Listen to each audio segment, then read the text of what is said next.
নবী বলেন সাতাক্তারিক উম্মতি সালাসা ওয়া সাবিনা ফিরকাতান কুল্লু ফিন নারি ইল্লা ওয়াহিদাতান কিলা মান হিয়া কালা আল্লাযিনা হুম মা'ানা আলাইহি ওয়া আসহাবি। সহিহ বুখারীর মধ্যে সহিহ হাদিস, আল্লাহর হাবিব বলেন যে আমার উম্মতের মধ্যে ৭৩ দল হবে, ৭২ দল জাহান্নামে যাবে। এই ৭২ দল জাহান্নামে যাবে শুধুমাত্র আকীদার কারণে, এদের বদ আকীদার কারণে এরা জাহান্নামে যাবে।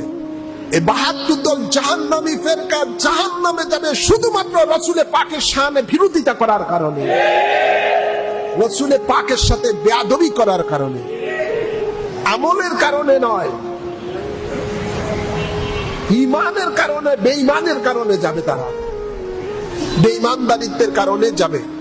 একটি মাত্র দল জান্নাতে যাবেন, রাসূল বলেন মা আনা আলাইহি ওয়া আসহাবি, আমি এবং আমার সাহাবী যেই পথে মতে রয়েছি সেই পথ এবং মতটাই হলো আহলে সুন্নাত ওয়াল জামাতের পথ।